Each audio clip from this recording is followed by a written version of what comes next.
एक श्री राम नाम के भगत थे। तो उनको पहले एक राज कर्मचारी के यहाँ नौकरी मिली और निष्कामता और प्रवीणता देखी तो बादशाह के सामने पेश कर दिया।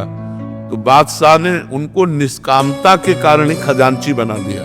अब वो इतने दयालु हृदय के थे कि जैसे कोई आया और कहा श्री राम जी हमारी बेटी का ब्याह है तो खजाने से चुपचाप रुपया लेके दे देते। और ये बात काजी को पता चली, उसने तुरंत बादशाह से शिकायत की। उनको बुलाया गया तो अब झूठ तो बोलेंगे नहीं, तो उनका हुजूर हम किसी को दुखी नहीं देख सकते, इसलिए उनका अनुमति लेनी चाहिए। बात तो सही है।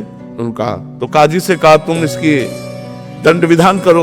तो उनका फांसी की सजा, तुरंत फांसी की सजा। और बद के स्थान के लिए ले जाने के लिए पहले उनको घुमाया गया। इधर उनको ले गए, इधर जो है एक झोली टांगे हुए श्याम वर्ण का 14 वर्ष का बालक आकर खड़ा हुआ और कहा सलाम हुजूर। देखा तो देखते ही आश्चर्यचकित हो गए, इतना सुंदर रूप। बोले कौन हो? तो बोले मैं श्री राम का नौकर हूँ। और ऐसे झोली पलटाई तो वो दिव्य हीरे कि एक हीरे की कीमत उसके खजाना पूरा नहीं। कहा सब रख लो और तुरंत मेरे मालिक को छोड़ दो।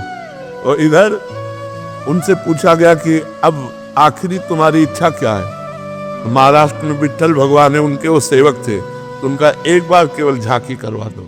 इतने में घोड़े से दौड़ते हुए वो आदमी आए राज की और कहा श्री राम को मुक्त कर दिया जाए।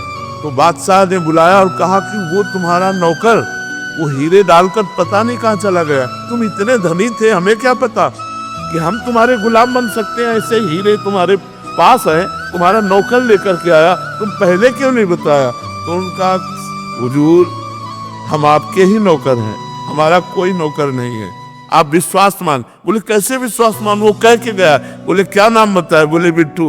अरे बोले महाराज वो हमारे विट्ठल भगवान है, वो हमारे इष्ट है, वो इसलिए विश्वास कि जो मैं धर्म का कार्य कर रहा हूं, भले फांसी मिली है लेकिन भगवान मेरी रक्षा करेगा। तो भगवान ने रक्षा की कि नहीं?